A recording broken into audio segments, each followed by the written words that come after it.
begrüße dich ganz herzlich zu unserem schon dritten Novel von den Tabuthemen. Heute geht es um Medien- und Computerspielsucht. Im Kader von einem Zyklus einer Ausbildung, den sich mit Tabuthemen beschäftigt, Themen, die nicht unbedingt bequem sind, und aber zu unserer Gesellschaft dazugehören. Wir hatten mal bisexuell vielleicht aufgemacht. Am Februar hatten wir Tabuthema Essstörungen. Nur sind Medien- und Computerspielsucht. Und im Oktober sind Violence obstétrique et gynécologique auch auf der Platz. Also darum geht es also um etwas, wo wir alle Leute wissen, dass das gibt. Aber wir selber sind andauernd auch mit Medien konfrontiert. Hier kann ich mir richtig vorstellen, ohne Smartphone aus dem Haus zu gehen, da bin ich vielleicht sogar schon nervös. Und am 21. Jahrhundert ist das Problem klar, nicht wir reden aus von Medien im Gehen. Sie gehen immer mehr und immer mehr präsent und irgendwann können die Leute richtig davon erwaschen.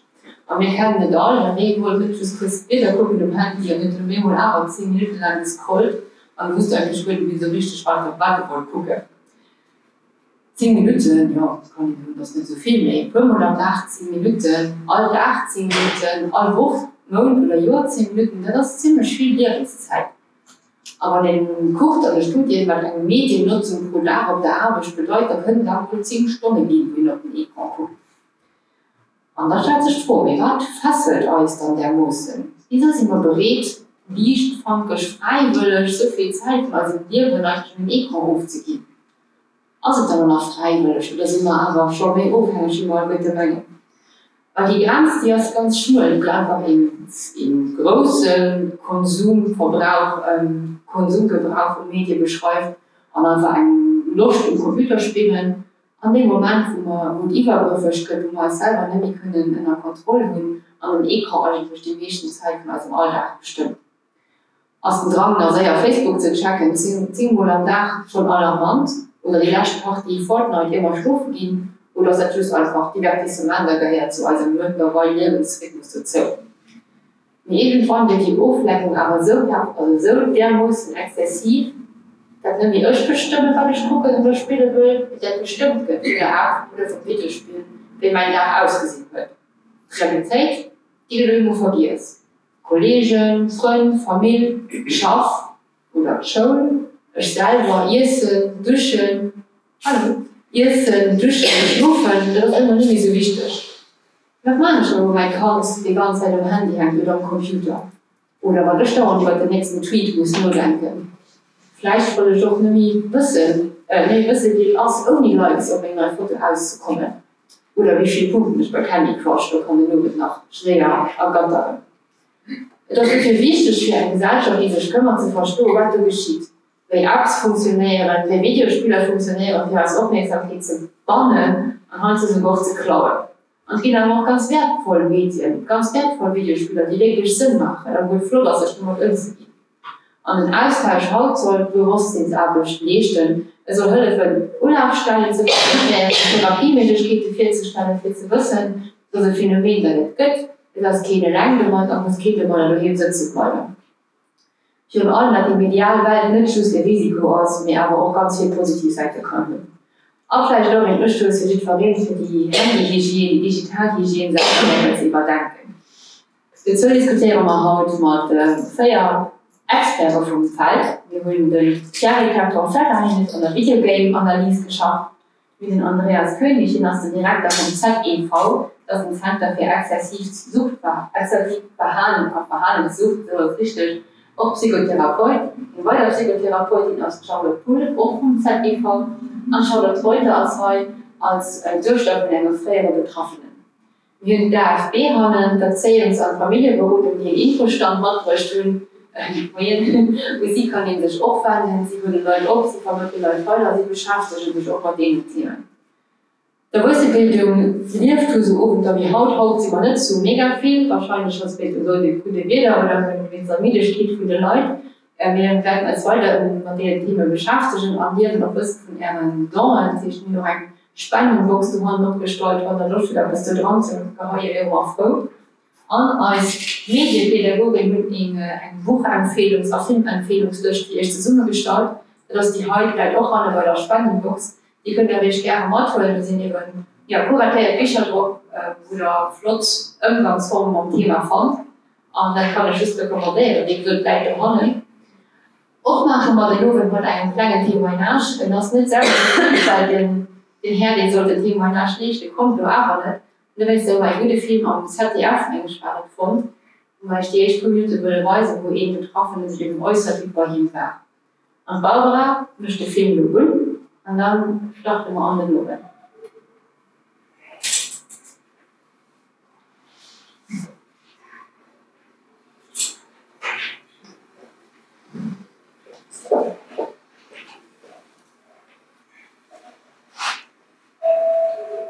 Ein kleiner Ort im Kreis Olpe in Nordrhein-Westfalen.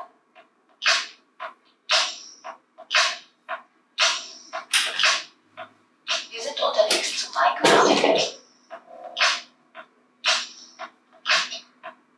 Ja, bitte? Hallo Mike, wir sind.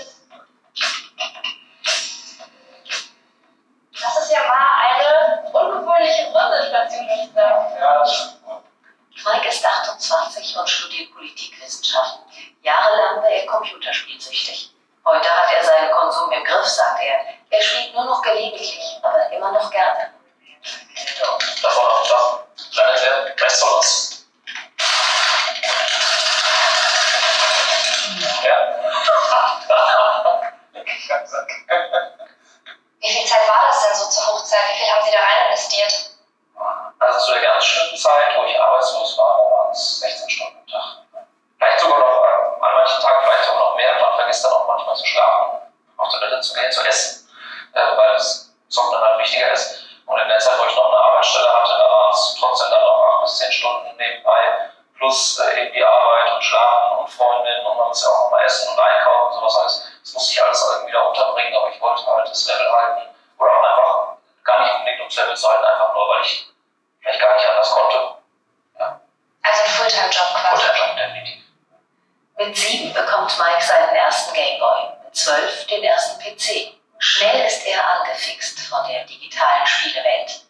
Irgendwann dann mit 14, 15 habe ich das erste Mal gearbeitet und habe von dem Geld mein erstes Nintendo DS gekauft. Und mit dem habe ich wirklich sehr viel Zeit verbracht. Also ich bin wirklich stundenlang draußen spazieren gegangen, damit niemand mitkriegt, wie viel ich spiele, weil Mama immer gesagt hat, hey Mike, du musst jetzt mal rausgehen. Das kann so nicht sein, dass du immer hier drin hockst. Und dann bin ich halt rausgegangen mit dem Nintendo, habe komplett aufgeladen, draußen rumgelaufen, habe draußen einfach weitergespielt. Das war vielleicht so die Anfänge von dem Ganzen. Und wann wurde es kritisch? Kritisch wurde es, als ich mit 19 ausgezogen bin. Es hat so ein bisschen auch mit dem Spiel zu tun. Meine Mama hat immer neu geheiratet, mein Stiefvater, und ich habe mich mit dem häufiger in die Haare gekriegt. Wir haben uns sogar tatsächlich ein paar Mal auf die Nase gehauen. Eben weil er zum Beispiel mir das Internet anstellen wollte. Und ich kann ja schlecht Online-Spiele spielen, wenn ich kein Internet habe. Mike macht noch sein Abi, aber die Ausbildung zum Industriekaufmann bricht er ab. Sein einziger Lebensinhalt ab da ist das Zocken. Oh, scheiße. Diese Glücksgefühle, die da ausgeschüttet werden, wenn man Level up hat oder sowas. Dieses Geräusch, so. Man hat so Erfolge dann gespielt. Ne? Das ist schon was, was man vielleicht dann auch im echten Leben nicht hat. Das ersetzt das echte Leben natürlich. 2500 Stunden seiner Lebenszeit hat Mike allein in das kostenlose Online-Rollenspiel Neverwinter investiert. Ein Anreiz, der ihn am Spielen hält: es gibt kein Ende. Immer wieder kommen neue Updates. Mike schafft den Absprung erst mit Hilfe einer mehrmonatigen Therapie.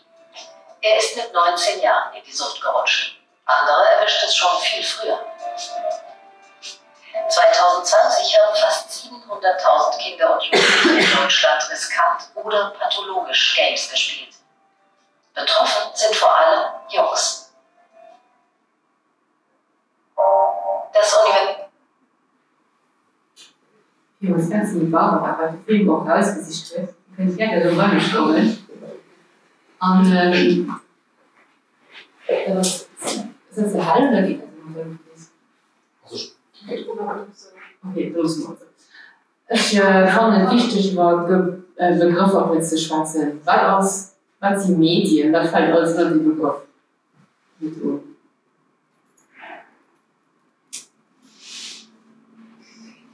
Ich bin jetzt kein Medienwissenschaftler. Medien ist generell etwas, in dem Informationen in irgendeiner Art übermittelt wird. So, digitale Bildschirmmedien ist das, wovon wir heute sprechen, aber Zeitungen sind auch Medien, Bücher sind Medien, alles mit dem eigentlich Informationen irgendwie übermittelt, sind erstmal Medien. Die Besonderheit bei den digitalen Bildschirmmedien ist, dass eben nicht mehr wie bei den meisten One-Way-Kommunikation ist und dass man eben immer eine Interaktivität hat. Also interaktiv, digital, geht in der Büchersucht hat, geht sie in Mediensucht und dann auch mehr gezielt und nach einem Computerspiel sucht. War das Gaming, war das Videospielen an den bestimmten Begriff? Videospielen in dem Sinne, dass auch viel, wie schon gesagt, die Interaktivität die stattfindet. Das heißt, wo wirklich mit anderen Leuten, wie auch am Vergleich zu einem Film, den ihr guckt oder ein Buch, was ihr liest, wo den einfach kann ich selber Sachen mitbestimmen, Sachen mit dran ändern, ist die Interaktivität, als du spielst ein großes Rolle.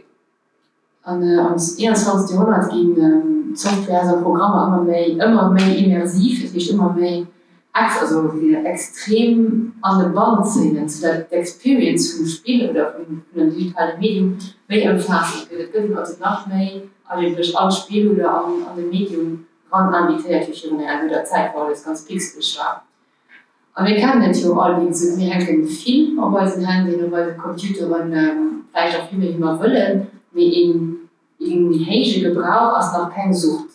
Und vorhin interessiert uns alle brennend, wenn ich erkläre, aber dann fangen wir schon direkt wenig alles da und nicht mehr in normal Wildverhalten wie eine Sucht. Wie kann ich das bestimmen? Also ich denke, ich würde schon mal unterscheiden, wann ist es nicht, die Frage hat schon so viele Probleme, also was ist normal, ja, genau. Aber fangen wir mal bei der Sucht an als Extremform. Eine Sucht wird etwas dann, also eine Verhaltenssucht in dem Fall, wenn ein Nutzungsmuster vorliegt, wenn man so eine Art und Weise nutzt, immer wieder nutzt, dass eine Priorität über andere Lebensbereiche hat. Also das wird so wichtig, die Nutzung so zentral im eigenen Leben, dass andere Sachen verdrängt.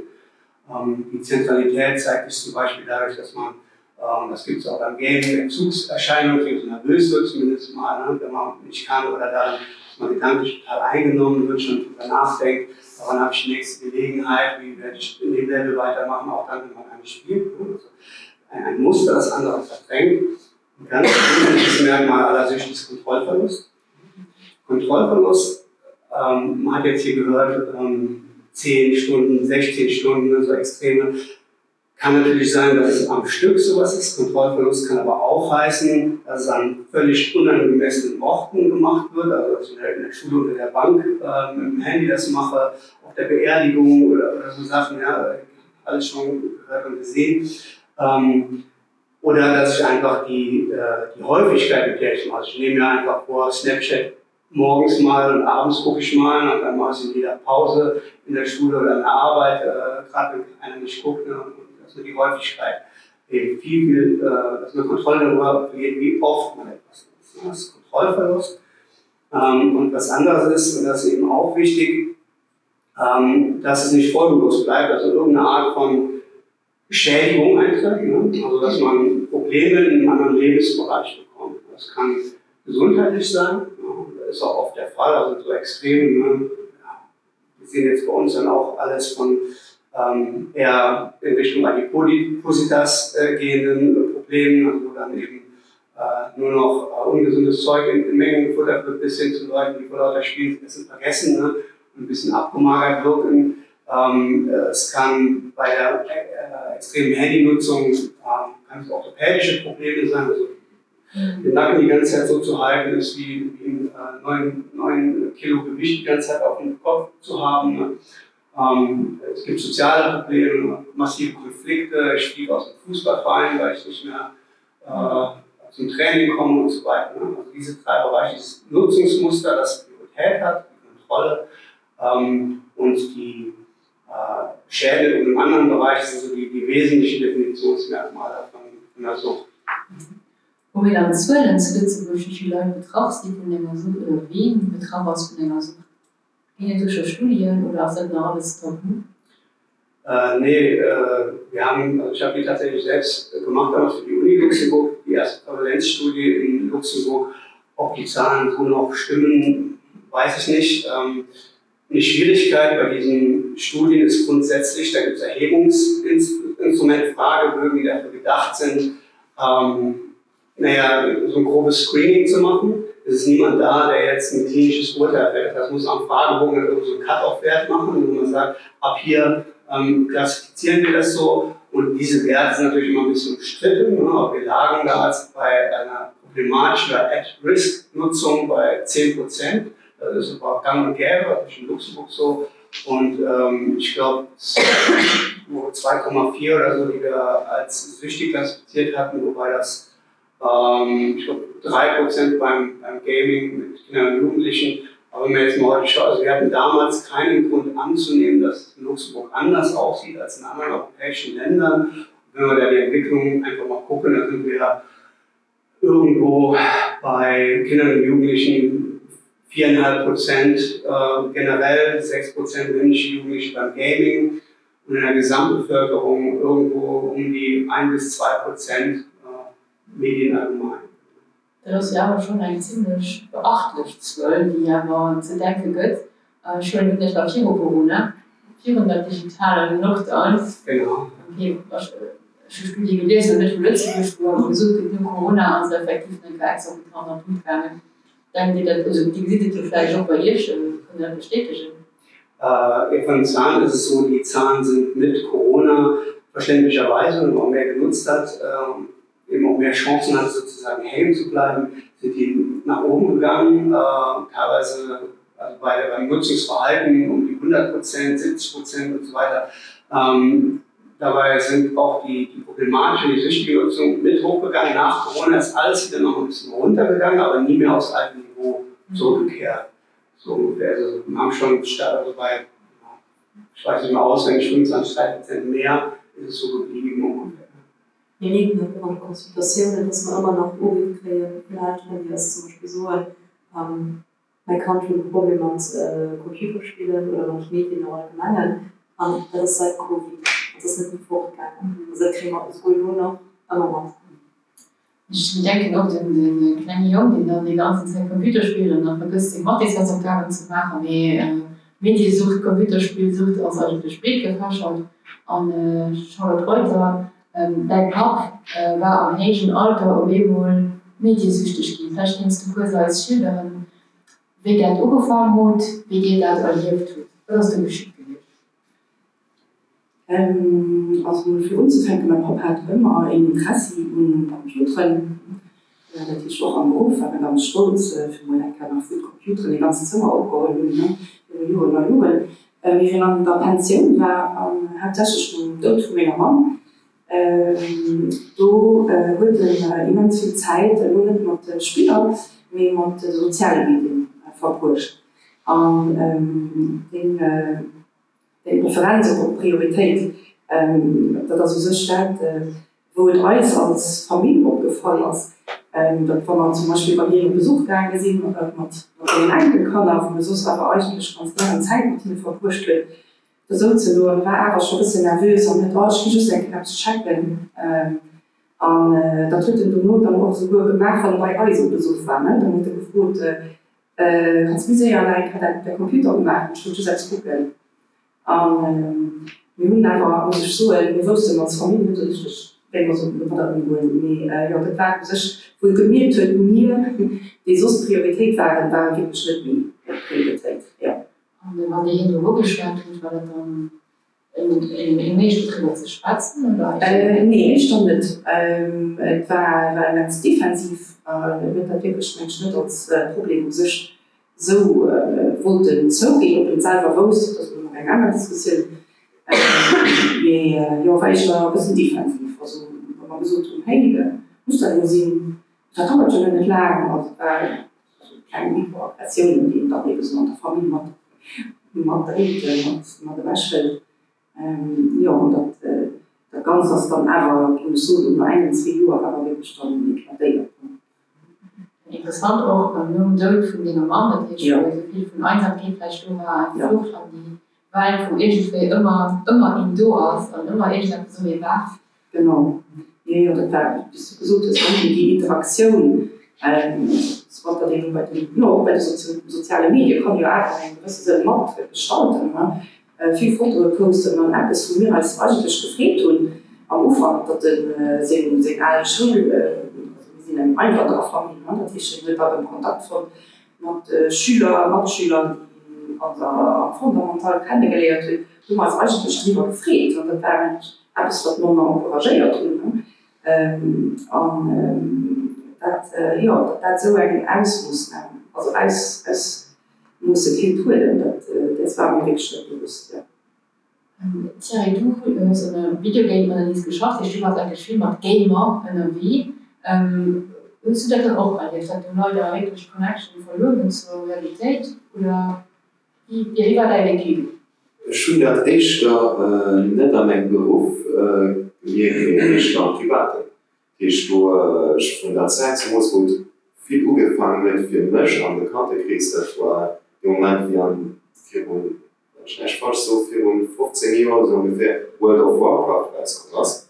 Und dann war das Spiel war ein bisschen wie du erklärt hat, groß Welten sind, die sich immer stetig entwickeln. Und das ist genau die Leute, die Schwierigkeiten für so Sachen rauszukommen. Da sind ganz viele Elemente dran, die gerade probieren, die Leute festzuhalten. Nicht unbedingt immer einen schlechten Sinn anzufangen, was so gut gemäht ist. Aber was Jahre mehr vergehen, so muss man in den letzten 15 Jahren sind immer viel mehr Elemente abgebaut gehen, die sich bald an den Glücksspiel rangehen, also nicht bald, die konkret an den Glücksspiel Mechanik rangehen, und noch andere bisschen psychologisch Methode für einfach simpel, ohne guten Inhalt beizusetzen. World of Warcraft ist man eigentlich auch schon anhängen an dem Kontakt, der verregelt zum Spiel, weil Leute einfach sich gebunden wird. Das war eine Stunde nach Stunde, ich hatte Kollegen effektiv auch viel. Aber du ja auch war eine so eine große Community, wo einfach sich daheim gespielt wird an die Realität von daheim, die vielleicht nicht immer schön, das komplett ausblenden. Das ist der Digital, als du danach als Kreativität, ich muss gehen und wollen. Ich glaube schon überhaupt, als der Digital für arbeitstechnisch, als sozial schon ich muss.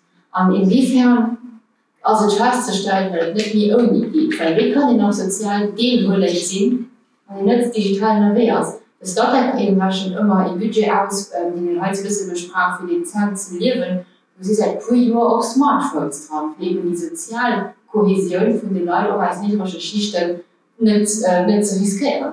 Das ist, was soll man tun? So, geht es nach irgendwie oder ist das digital? Ich muss für überhaupt beruflich, sozial fortzuhalten, vielleicht auch für sich selber eine Identität zu geben, die ich kann selber formen, sich selber profilieren, sich selber inszenieren. Wie seht ihr die Entwicklung? Oder aus der Schlags gewohnt, aber wir haben immer genug Zeit für uns analog selbst? Ich denke, es geht sogar jetzt noch ohne. Die Frage ist nur, wie lange. Also meine 94-jährige Tante versucht, Geld zu bekommen und kommt mit den Automaten schon nicht ganz zurecht und will halt noch eine Filiale gehen. Die werden alle zugemacht, es steht also auch Online-Banking, 2-Faktor-Authentifizierung. Mein Vater hat auch schon keine Lust mehr darauf. Ne? Aber es ist ein Umbruch und wir sind ja mitten in etwas, das digitale Revolution heißt und die Gesellschaft noch mehr und wahrscheinlich noch wesentlich schneller umkrempeln wird, wie die vorherigen, wie die industrielle und so weiter. Das heißt, wir sind auf einem Weg, wo es nicht mehr ohne geht. Die Frage ist, in welchen Lebensbereichen nutzen wir es und wozu nutzen wir es? Beruflich wird es kaum, also in den allermeisten Berufen kaum mehr ohne gehen, weil es Sachen vereinfacht, weil es auch Arbeitskräfte einspart, also im Guten wie im Schlechten. Es kostet Arbeitsplätze, es macht aber auch unangenehme oder repetitive, einfache Aufgaben können abgenommen werden. Ne? Aber schon allein, Xing, wie sie alle heißen, berufliche Netzwerke, es geht nicht ohne, meist drin. Die Frage ist halt, welchen Stellenwert gibt man dem im Leben? Also Digitalisierung heißt, dass Sachen auch abgenommen werden können, dass Sachen digital laufen, ohne dass ich mich darum kümmern muss, vielleicht auch. Ja? Ist auch was Gutes. Ne? Gleichzeitig ist halt die Gefahr eher, also momentan gibt es Hinweise darauf, welche Arten von Applikationen sind es, ne, die diese Probleme machen. Und das sind in erster Linie halt solche Networks, Computerspiele, dann gibt es bei der digitalen Nutzung noch die exzessive Pornografie-Nutzung, Shopping-Buying-Disorder, also zu viel kaufen, genau, ist dann noch, spielt dann noch eine Rolle, eben die sozialen Netzwerke schon genannt. Das sind eben so die Sachen. Glücksspiel vielleicht auch noch, aber da ist online eher eine andere Form für eine Störung, die es auch ohne geben kann. Also es gibt eher Nutzungsbereiche, jetzt nicht, dass Medien generell schlecht sind oder dass Digitalisierung schlecht ist, ne? Sondern es gibt Nutzungsbereiche, selbst innerhalb von denen, ne? Social Networks sind ja auch was Feines, Spiele können was Tolles sein. Ne? Genau, muss man unterscheiden. Ich probiere mich einfach heißt, wenn ihr gewinnt aus vielen E-Karten, sie werden an der Schaffungsprozess, weil ihr nur im iPad an der Kopf gedeckt kriegt, weil alles digital stattfindet. Was damit der Risk aber, wie groß da die Hemmschwelle verliert, einfach nach weiter viele E-Karten zu setzen. Leute, die bei euch kommen, sind ja dann echt Leute, die sowieso schon viel mit digitalen Medien sich beschäftigen, oder hast du da aber keine Tendenz, die kann feststellen? Ich denke mal, die Leute, die bei uns kommen, die schon Interesse in digitalen Medien, Friedbewohner, Faktinnen, sie haben Videospiele, sie wird das Smartphone viel benutzen, das möchte ihnen schon prägt. Das war schließlich von einer gekippt wird und das wird trotzdem nur direkt noch kriegen. Das ist dann so frisch, wenn man irgendwie verpasst und dann die Information kriegt, so viel du erzählt ist, so das ist unhilflich, also das wirklich also das zu viel ist. Dann aber könnte ich realisieren, okay, das ist ja, was ist viel. Wie geht denn das Psychotherapeut um?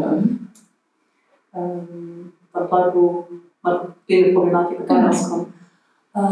Wir gucken, also ich meine, die wichtigste Message hier ja mal Hunde, dass man nicht Geld digital Medien. Aber wir haben mal so, wenn man die Leute sieht, also die wirklich so ein Computerspiel, so ein digital Medien zu nutzen, das geht nicht gut, wenn das eben so mit mir dabei ist, und wie gesagt, das sind nur meine Fälle. Sie sind praktisch, sie sind Leute, die kommen massiv viel gemacht.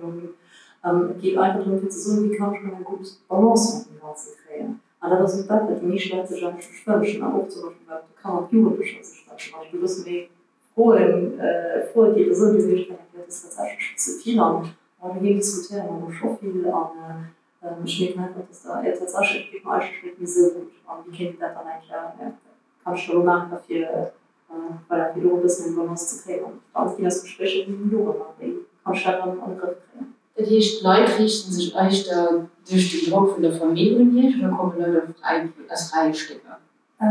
Ich gehe so bei denen, die Jungs sind, weil ich schon so passen spielt. Das sind Konsultanten und Schulden, die ich so an meine Gemeinde die sind aber auch immer mehr auf Wissen zu schneiden. Also jung auf Wissen, so 1920, die kommen von sich aus. Die so an, ich gucke gerne Studien hängen, ich frage mit mir hier auf der Arbeit zu gehen, ist nicht auf der Arbeit. Ich kenne den Problem nicht im Griff, ich bin ganz viel Stress mit meiner Freundin, mit ganz viel Stress mit meiner Familie. Ich merke, das geht mir einfach nicht gut. Und ich komme nicht raus. Schau, wie war das bei ihr? Ich würde den Schritt in der Rolle, der hat für den Pop zur Hölle, für ich mit ZDV gewandelt oder den anderen. Wie war das hier? Ja, also wir waren uns, wie so das Mühen auch lange gebraucht, für wirklich zu realisieren, dass es eine Sucht ist und dass du alles gemacht hast. Wir haben eigentlich zu spät als Familie reagiert, zu einem Eklat kommen. Du warst immer als ein Polizeigewandt, war dir nicht klar, aber also kriminelle Hintergrund hat. war für mich die echt Schulaufstelle der Polizei. Mit die waren natürlich nicht,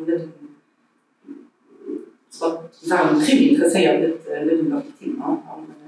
Das schließt noch, dass ich beim Center für Altersruhen, wenn man von den Zünder war, wie sich Jugendliche aufkommen, und die haben wir aufgeschrieben, aber zum Beispiel schreiben mit bewusster Irrstand geschrieben. Wir sind nicht so richtig 4 Wochen, um so für Hilfe zu kriegen. Die einzige andere Umlaufstelle, die man hatte, war dann eben auf der medizinischen Seite. Für das also Gesundheitsbild oder medizinische Bild von meinem Papa, aber ganz komplex auch war dann eben in Kontakt mit der Doktorin. Da war kurz drauf, was wirklich auch richtig krank ging, und war da doch Thema mehr versucht zu behandeln hat. Also das schon interessant für zu sehen, wenn dann so die ganze Wirsel kommen, wo mein Papa gelesen ist, dass noch mal hinkommen, das ist schon ein anderer Mensch. Ne? Und da wird dann auch die anderen Krankenspieler hatten oder die Symptome waren dann auch Männer, ne? Das einfach schon rauskommen aus dem Alltag, aus der Routine, diese Schichten, die du imposiert wird, das hat ihm auch irgendwie dann geholfen. Ne? Ich war schon relativ weit Wir hatten ganz kurz schon abgeschrieben, die digitalen Medien funktionieren in einem gewissen Schema, die Objektivität bannen können oder überstrapazieren. Wir haben alle einen begrenzten kognitive Leistung, einen begrenzten Aufmerksamkeitsspann. Schon mal so gelöst, und kann sich vielleicht bestätigen oder verwerfen, dass ein gutes Videospiel ein Spiel aus, das die Aufmerksamkeitsspann vom User respektiert, natürlich Intensivphasen hat, aber auch Ruhephasen hat, sodass sich kann erholen, anderen weiterspielen. Was möchte ein gutes Videospiel aus? Ist das effektiv, darüber festzumachen?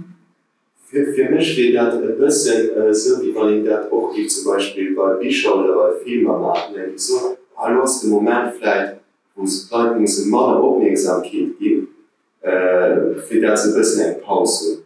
Ich weiß nicht, ob das für mich ein gutes Spiel das aus gut Mechaniken abgebaut gehen, an Story interessant als dass das Spiel also durch Qualität, wie beim Buch oder bei Musiker, wie beim Film, dadurch Attention gekraft wird, also überholt wird. Und nicht durch zum Beispiel Blickspielelemente oder andere simple psychologische Elemente, die machen, dass du weißt, dass Leute da rumkommen oder du hängen Leute nicht mit der Qualität von Produkten sich umsetzen. Faszination vom Gaming, wollt ihr noch reagieren? Ja, kommt vielleicht auch ein bisschen auf die Perspektive an, was ist ein gutes Game. Also als Außenstehender, also jemand, der irgendwie sich mit Spielen beschäftigt, ne, kommt Sachen wie die Storyline und so weiter, ne, das Qualitätsmerkmal. Ne. Der durchschnittliche Spieler wird das vielleicht auch erleben, aber der möchte einfach Immersion haben, der möchte drin sein, Spaß haben, Action haben, Herausforderungen haben. Ne. Und dann ist auch die Perspektive von der Industrie, also was ist ein gutes Spiel? Ein gutes Spiel ist eins, mit dem wir möglichst viel Geld verdienen können. Ne. Und das ist ein Switch, den man in den letzten Jahren halt oder Jahrzehnten jetzt schon gesehen hat, von Spiele sind etwas von Spieldesignern, die selbst gerne spielen und denen das einfach Spaß macht, die Spiele kreieren wollen, die Spaß machen, hinzu, wir müssen Spiele machen, die möglichst viel Geld generieren und es ist auch einfach so, muss man sagen, wie die Gaming-Branche ist halt aufgekauft von der Glücksspielindustrie, die ihre Tricks und Mechanismen da auch zunehmend einbauen. Da ist also ein Switch, also die Frage, was ist ein gutes Spiel, werden verschiedene Leute anders beurteilen. Und wegen der Arbeit, was hast du genau gemacht? Was kannst du kurz erklären, was du gemacht hast? Am Ende war ich mehr für die Lokalisation der Spieler, die mit einer amerikanischen Firma. Und ich muss wissen, nicht ums kümmern, ob die verschiedenen Elemente, die draußen sind, ob storymäßig für den europäischen Markt passen. Zum Beispiel Amerikaner hatten man auch probiert, da Sachen wie Atombomben an das Spiel dran zu machen, einfach als Element für Kriegsspieler ist natürlich auch okay. Das schließt dann sind europäische Länder sensibel, das war echt dazu passen. Ich war natürlich auch viel mal konfrontiert, wie Sachen abgebaut gehen. Also das ist der ganz wichtige Punkt, wo du so dass nämlich wirklich nur die große Dynamik einer städtischen Entwickler, nämlich Leute, die auch das gerne mal am Herzen probieren, das beste Qualitativprodukt zu machen am Sinn von der Kunst. Und da ist es oft Publishers, und das sind die an den Lächen zu 15 Jahren, wo immer mehr Bock haben, wo Leute, die sich Schüstrens gibt, kriegen da nicht gesucht raus. Und das ist eben die Dynamik, die an den Lächen nicht gefühlt 15 Jahren zu uns Business im Ruder geraten sind, weil die Elemente kommen viel von seitdem Apps auch kommen, seitdem Videospiele am Handy, die Gratis-Spieler rauskommen, sind, wo viel Mechaniken dran gebaut wurden, eben gerade für Spieler so lang wie möglich dann zu erhalten, und die dürfen immer mehr auch an große Spieler gesagt, die sich nicht so machen. Ich wünsche es noch so in Berlin, schon da drin schon interessant, aber mir ist halt auch gefallen, zum Beispiel mit den Streaming-Plattforms wie Netflix und so, ne? Wie im Filmbereich Leute, die wirklich künstlerisch kreieren und dann über den Streaming-Plattform, wo ich fertig springe für Stunden nach Stunden zu gucken, und ich fand eigentlich wirklich nicht gut, was du gemacht hast. Dann einfach gucken ich gerne Stunden, und ich erkenne so nur ich als Leute, wobei es immer kannst du Muster für gucken ich da ungefähr, weil ich dann mal bei einem Cliffhanger eingebläuft habe. Voilà, also so sehe ich den Parallelen eigentlich, wie man da erzählt. Ja, ich denke, Faszination für die digitale Medienfindung als Überbegriff zu nennen. Als war ja komplett außer Rand und Band. Ich meine, E-Sports, also Sachen, Gaming-Sports, also diese Branche, die sozialen Medien, Entwicklung, kein Tischpunkt, nur Heichpunkt. Und was auch dann war das Aufmerksamkeit wirklich so bündelt auf Hassel. Anstatt am Vielfalt in Interview gefunden von einem App-Designer, den ja ganz klar die psychologische Effekte in der Urgeschattet gibt. Eine Notifikation, auch wenn man vielleicht nicht gerade mit direkten Handy gucken will, aber man kann Vibration hören und Notifikation. Das ist chemisch du.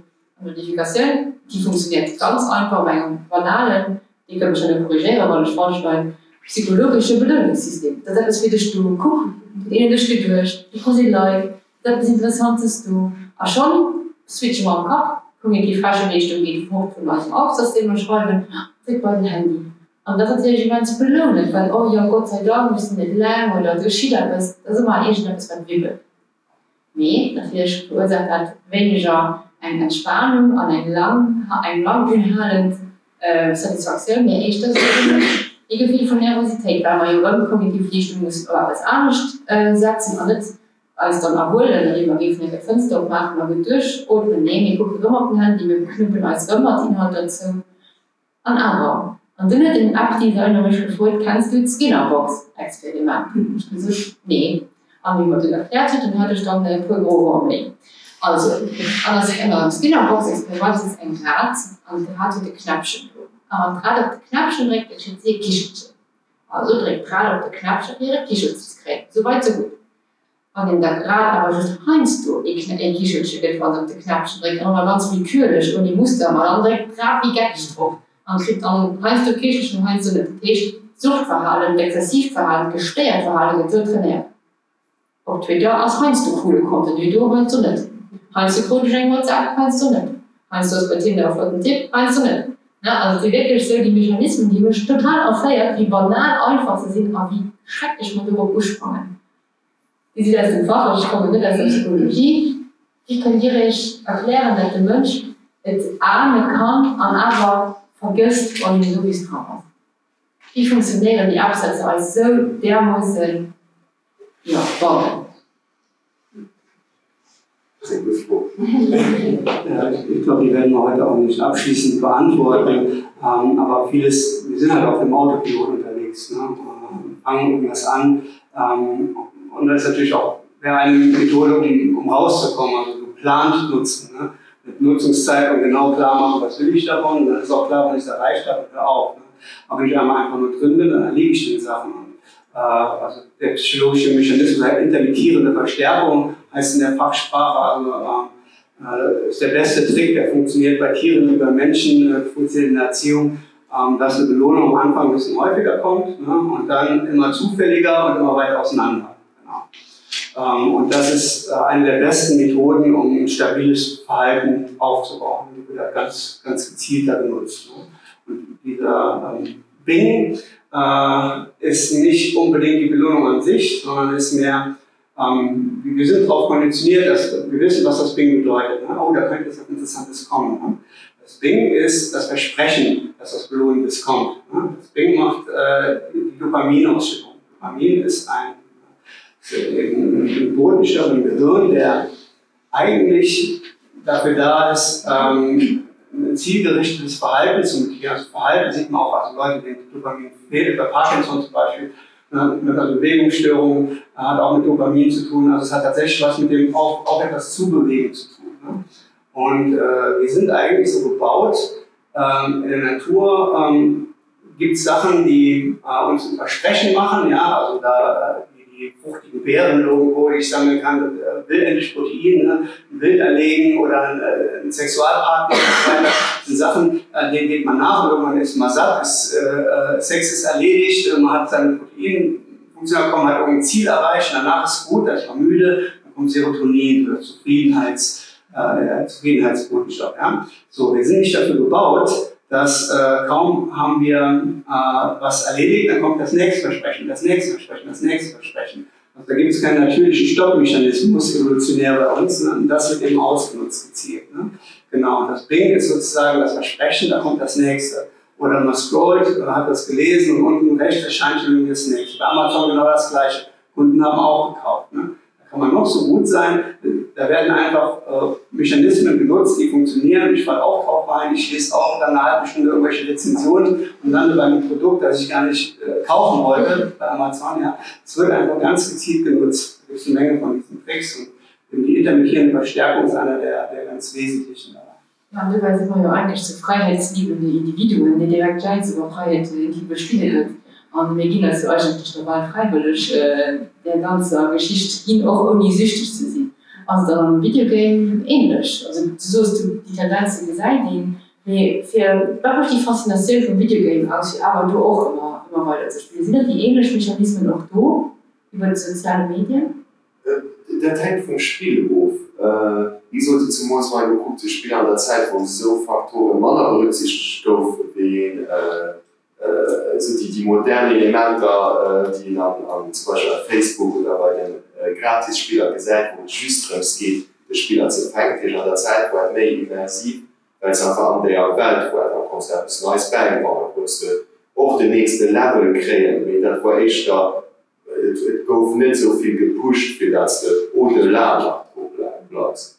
Das hat so das an vielen Spielern wirklich dran implementiert, auf viele Server. Also dran für das einfach wie so der Werte Ding oder du kriegst ein Item, was ein Gegenstand, was nicht wert ist, wenn du was Produkt gratis oder gibt so viel Zoom aus, wenn du lose viel Zoom ausgibst, dann kriegst du etwas mehr Wert, wie das, was du Zoom ausgibst, obwohl für den Entwickler nicht Wert.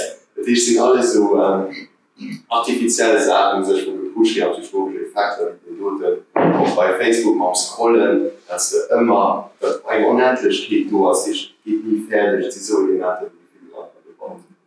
Ich gesehen, wenn du philosophische oder auch existenzielle Probleme immer ich komme aus der Philosophie, für die nicht wissen, die Angst vor nicht. Du wirst nicht tun, das muss du wissen, das muss interessiert nicht. Was ist, wenn er nicht du wie, wenn er nicht gesund ist, wenn kein Bild du wie, wenn kein Wasserstoff ist, wird es wirklich so schlimm. Und irgendwann haben wir das Gefühl, ja, weil es muss ja immer weiter das Kohl gehen und das ja immer das du. Und da frage ich mich, was das dann noch Mensch lässt, dass ein Lehrer oder ein Rohbauer eigentlich nicht immer verkürzen kann. Was ist das? Mega schon so, ich weiß immer alle so gut über die Junkies, ne? Sehr viel Alkohol oder ich immer so sucht als ja, kontemporäre Menschen, das wäre ich habe immer den Dopamin, also bei mir war es schon klar an der Netflix, das ist nicht egal. Weil aber bei meiner ja, ich werde als Mensch, also dann als Mann bewegen, da ist ein Lebensstil von Haut, nicht immer digital, wie auch einfach daran die Satzhaft sind, die sind, man kann das machen, dass man das hat schwierig mit, dass ich formuliert. Vielleicht kann man die eher umgekehrt stellen. Also ich finde die umgekehrte Frage, wir stellen oft psychologische Fragen falsch rum. Also die Frage ist ja eigentlich, warum sind wir nicht alle süchtig? Warum sind wir nicht die ganze Zeit mit so Sachen dran? Weil das Leben kann absolut grauenvoll sein. Überall lauern Gefahren, Ablehnung, Krankheiten und so weiter. Ne? Die Frage ist ja, warum sind wir nicht dauernd süchtig? Eine der möglichen Antworten ist eben, dass wir Ziele verfolgen, dass wir Werte haben, Dinge, die uns irgendwie wichtig sind, dass wir eben Ziele verfolgen, wenn wir da auf dem Weg sind, dass wir uns auch weniger ablenken von anderen Sachen. Ich glaube, das ist so eine der wichtigen Methoden, wenn man mal insgesamt an Prävention und Jugend denkt, nochmal zurück darauf findet, was eigentlich wichtig ist, Ziele immer mal wieder thematisiert, darüber redet, wie die Mediennutzung oder die exzessive Mediennutzung eben dazu beiträgt, dass Dinge, die man eigentlich will, eben verloren gehen oder dass man es nicht erreicht und dass man nochmal immer mehr klar macht, was ist uns was wert, was wollen wir denn überhaupt, was hat einen Stellenwert, denn ohne das sozusagen als Leuchtturm irgendwo haben wir gar kein zielgerichtetes Verhalten. Ne? ist exzessiv Medienverhalten baut der User eigentlich regelrecht auf aus seiner Individualität und möchten immer zum Konsumateur an einer Tableau wo du Sücht gegangen war erst am Magazin. Du war ganz klar, dass oft ein einschneidendes Moment von Orientierungslosigkeit, von Angst oder von einer existenzieller Krise ausschlaggebend war, dass Leute sich an irgendetwas ein bisschen verfußen, wo sie sich probieren, nach Kontrolle zu verschaffen. Und wir kriegen ja auch alle schon Medien, an digitalen Medien oder am Videospiel auch, viel gegaukelt, wir hatten Kontrolle. Wir können gucken, wie wir als Friends holen, wir können gucken, wie wir auf Insta posten, wir gehen selber durch das Spiel. Und aber sind wir eigentlich dann ein Symbol von einem nicht einsgehen am realen Leben, das danach mehr auffällig möchte, wir als so der Muss an die digitale Welt zu verfußen. Könnt ihr bestätigen, dass in einem Krisenmoment ausschlaggebend kann sein, für ein Medien- oder Computerspiel zu verfahren oder mit dem aber noch echter mehr bezweifelten Momente? Also wahrscheinlich so und so. Also für definitiv die Leute, die wo irgendwo eine Krise war, dass quasi das Mobbing go, quasi so gestört was quasi das von für eine Existenzkriegstellung, dann auch natürlich das nicht vulnerabel für sich irgendwo schon etwas zu verteidigen kann. Sie wird dann Substanzen, also sie wird dann an Drogen, sie wird dann an Computerspielen und auch Medien. Kann aber nicht so, dass das nicht bleiben gefallen. Es sind noch einfach Leute, die nutzen es und nutzen es immer mehr, kannst du schleichen und irgendwann quasi vorhaben. Ja? Das ist natürlich so, dass bei den Mail Faktoren rundherum sich die stabil aus, bei den Mail so Schutzfaktoren rundherum sich natürlich Risiko groß ist, dass die kann nicht als Aufgabe. Wenn ich hier stehe und schreibe, dann schreibe ich eine Kuppel aus, wenn es eine Methodologie, von dieser sowieso schon vielleicht zu depressieren wird, ja, dann hast du immer ein bisschen mehr auch für einen Exzessivfall ranzurutschen. Und dabei könnte aber ja eigentlich auch alle von existenziellen Problemen, aber im Kiesel, ne, Ukraine-Krise, Klimakatastrophe und so Sachen, natürlich das nicht alles, aber ein bisschen shaky, an dem wir uns befinden. Und den Fakt, dass die beste Prävention eine stabile Lebenskette aus, ein Patient, die wir haben, ein Leben in der Familie, die wir spüren, lässt mich aber freuen, dass die extrem schillernde Welt von digitalen Medien, aber so der muss uns zu dir geschenkt, dass die Wirklichkeit, wie du baust und die Kollegen den Grillohren feiern, trotzdem nicht so bequem zu sind, schenke wie einfach der schnelle Zugriff auf ein Medium, den direkt nicht mehr leid. Was kann ich noch machen, um nicht zu vergessen, was dann eigentlich auch mir aus der kann hatten oder die kann stabil sein lassen, für nicht irgendwie an den Game-Strudel zu verfallen. Ja, du spielst eigentlich auch viel Videospieler, wie viel mehr du spielst aber. Wie musst du das dann? Wie kontrollierst du deinen Gebrauch? Für mich ist das in dem Sinn immer wichtig, dass ich verschiedene Sachen an mir bewahre. Das heißt, dann ich nicht den Drang, so oft hier zu spielen. Ich spiele auch relativ viel. Das hängt auch davon von den Phasen. Gehe nicht Woche, ich spiele quasi über Nacht, gehe Woche, ich spiele auch da über Stunden. Hängt man vor, weil ich so zum Beispiel sage, wie Musik, die ich fahre, ich schaffe, Bowling, Kollegen, verschiedene Sachen. Ich ein bisschen so ein automatischer Mechanismus, dass ich mich asozial fühle, weil ich nur 2D-Schulen einschmeißen so machen und so, weil ich nicht irgendwo rausgegangen bin, zwischen anderen oder mal Kollegen absolviert. Ich bei mehr sind immer so Mechanismen, wo ich immer bewusst dass okay, ohne Show würde ich nicht mal mehr da, ich sowieso feiermal da auch Musik, Obes, und da schaffe ich komme und nicht Wegspitze. Und da habe ich Zeit tun, da spiele ich. Das muss ich einfach mischen, verschiedene Sachen, die ich an mir machen, so dass ich nicht kann, auf einer Sache, wo zu viel ich kann. Also, verfallen. Das ist das Gesundverhalten, was wir noch beschrieben haben. Und ich freue mich dann, aus die Suche überrascht ist, dass es eigentlich Interesse aus vom kapitalistischen Marsch, die Geld und unsere Aufmerksamkeitsspanne haben, die gerade die Spiele verdienen, aus dieser überrascht dass man eigentlich dadurch verlieren, weil das hier die gesunden, erfüllenden Lebensrhythmus zu haben. Aus der Industrie, der Kommerz, der Lobby, das Problem. Sie überlegen noch. Also, just in zwei Details, die man so erfahren an das ist, dass wir schon mal so viel mehr Sachen, die es am Alltag probieren, als Attention zu kriegen, wie oft und das ist schon so. Die Leute, die schon unfällig gehen, haben dummer, sind vielleicht wahrscheinlich mehr unfällig. Ja, man kann doch immer sagen, wie auch Madame so, sobald der Papa dann fortwählt an Vakanz, wird er selber gemerkt.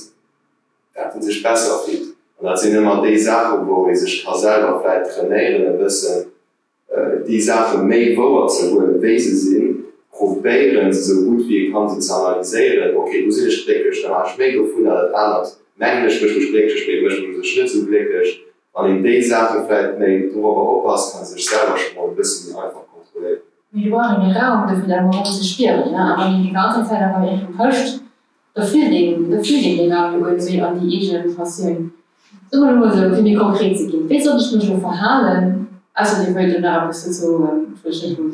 Ja, die Frage war ja, ist es die Industrie? Ne? Und ist unheimlich schwierig. Ich glaube, es ist immer eine Interaktion zwischen gesellschaftlichen Tendenzen und Veränderungen und dem, wie eben eine Industrie das für sich nutzt. Ne?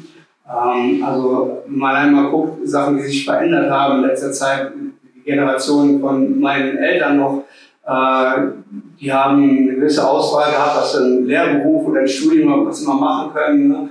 Oft war es durch Nähe oder so limitiert. Ne? Und jetzt weiß ich, es gibt 1000 Möglichkeiten von Berufen. Ne? Ich weiß sofort mit ein paar Klicks, was es alles gibt. Es ist immens viel, ich bin immer überfordert. Ich habe so viel Auswahl, ne? Dass ich immer Angst habe, was falsch zu machen. Ne? Auch die Klienten manchmal Datensammel Sucht in Anführungszeichen haben, also die Audio- oder Filmdateien sammeln, Gigabytes voll, Terabytes voll, aber nie was hören oder anschauen. Ne? Also immer diese Idee, ich muss Möglichkeiten schaffen und haben und ich könnte was verpassen. Ne? Dann spielt es so der spätmodernen Idee der Selbstverwirklichung ein bisschen auch in die Hände. Ne? Also die Idee, dass wir uns selbst verwirklichen, immer so zwei Seiten, die Innenperspektive, ich kann mich entfalten, ich habe Freiheit, das zu tun, was ich möchte und so weiter. Das ist ein ideales Medium zu gucken, was gibt es für Möglichkeiten, was kann ich sein und so weiter. Dazu gehört auch die Außenperspektive mit dem Darstellen. Ne? Ich muss was darstellen und früher war die Außenperspektive sagen, ich muss mich anpassen, ich will so sein wie die anderen, ja, und heute ist, ich muss was Besonderes sein. Ja? Wir haben eine Gesellschaft, wo jeder besonders sein muss und das von anderen durch Likes zertifiziert kriegen muss. Ne? Und das sind Änderungen, die so zirkulär, ne, zwischen der Art, wie wir Sachen sehen, wie gesellschaftliche Werte und Normen sich verschieben und wie Industrie darauf reagiert, sich einpendeln. Und momentan sieht es aus, als sei es nicht zum Guten, ne, im Großen und Ganzen. Ja, wenn man guckt, 12 von Influencer, die online unterwegs sind, die sich profilieren, die sich stillstellen, die anderen Leute sollen als Role Model gönnen, die steuert ja von Tag zu Tag, die gedenken mir viel. Es muss ihn auch sich inszenieren und auch über 300.000 Follower so für ihn zu sehen. Und das wird dann eben durch die 4 Jahre noch befeuert. Hallo? Ja, ich habe das genug. Ja, ich würde so, dass ich früher habe, ich meine, die Dula gibt es noch immer. Just, dass man früher, weil die Dula war dann irgendwelche Schlucken, Mengenzeiten und Backstreet Boys. Dann würde den super leid fand, oder konnte dann sehen 3 Zeitungen oder Bravo nur gucken, bei dem detaillieren aus an der konnte den durch so auch super bei dem okay, das war ein großes Star. Local Schleut und Influencer, die sind so wie euch. Die wurden auch vielleicht an einer kleiner Gemeinde, die sich vielleicht auch an einer so Normalschule gegangen, an die bringen sie viel mehr fertig. Die haben schon so viel mehr Suchen, die haben schon ein Auto, die haben ein großes Haus, bei denen lebt alles super, eine mega Partnerschaft, die können 1000 Mal am Jahr Vakanz führen. Und das ist nicht schwer. Das muss ich eben, wo ich später wusste, okay, da tut man das da, ich wusste, da tut man das exceptional, das ist so, jeden wird froh, ich stelle mich auch froh, ich stelle mein Leben noch froh, die unzufrieden, weil ich rein können. Die normale Person, die Influencer, ich kann das ja eigentlich auch sehen, was bringt denen fertig an mit euch? Weil ich einfach vergisst, weil ihr vergisst, dass das, was man online gesehen kann, sehen will.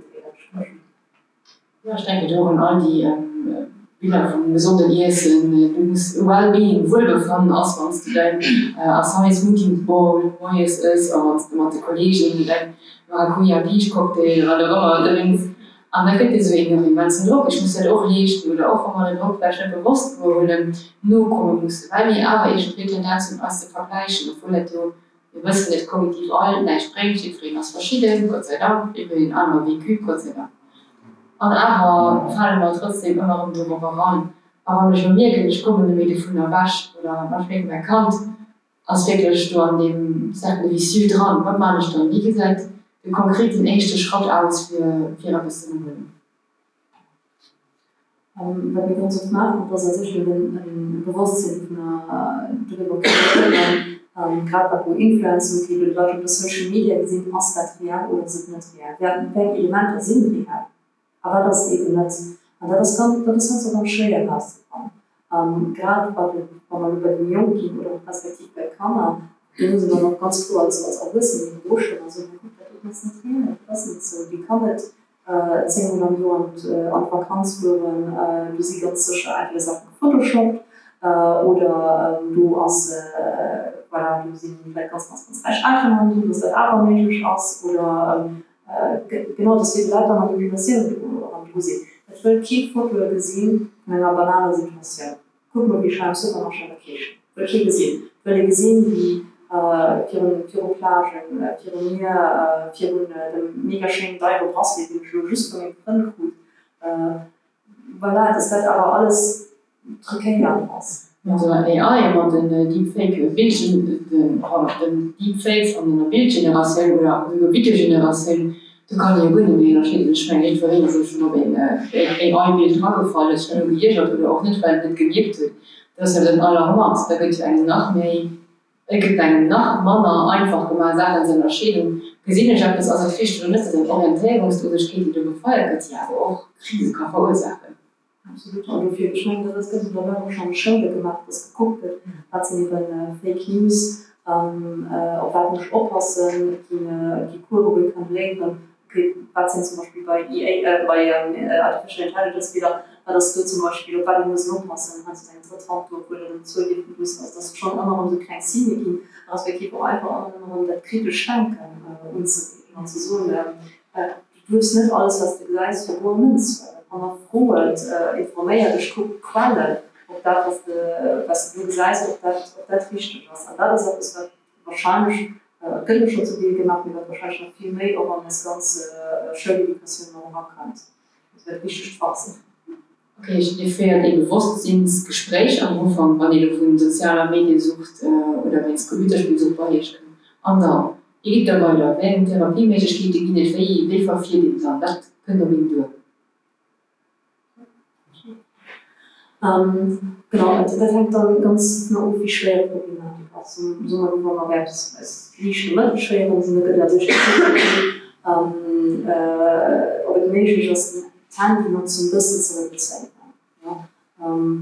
Wie viele Personen sich auf hier stellen, für die Handy eventuell ein bisschen mehr zu nutzen. Und dann aber natürlich auch zu gucken, was kann ich dann als Alternativ verwenden. Weil die Handy und sein zu aber nicht zu machen. Das ist natürlich furchtbar. Da sitzt die ganze Zeit dort, die ganze Zeit, ich will auch gerne mein Handy, weil das ist natürlich wichtig zu gucken, was kann ich da sonst machen, kann ich mit den Kollegen rausgehen, aber mein Handy einfach nicht machen, wir sind schon ganz aufgegangen, kann ich mit den Arztmaps oder wo dann kann ich den Kurs sehen.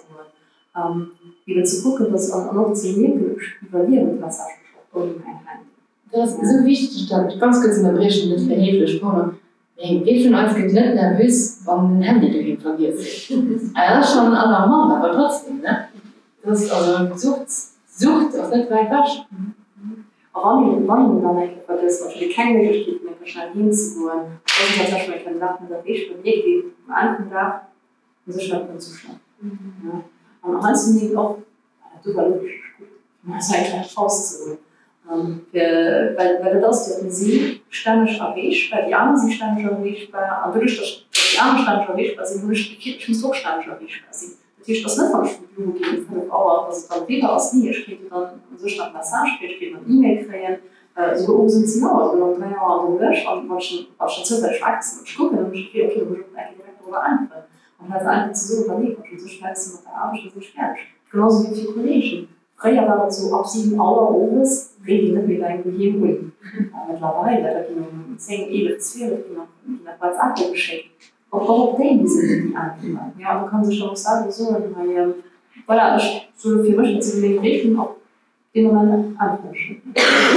Angst gespielt, ne? War das mal so passen oder war das mal mein Kant Wahlsfeld gewesen ausreiten man fährt mal das ein Handy Mathe war etwas geschieht dann sehe ich das ein Handy dann wichtig wie das an mir das geschieht braucht halt immer Chance wie geht's mit der Angst die gespielt weil da geschieht alles eine effektive Umfang nicht dabei hat was was geschieht und das ist die noch diese Mechanismen die dann gleich begünstigen du hast ein bisschen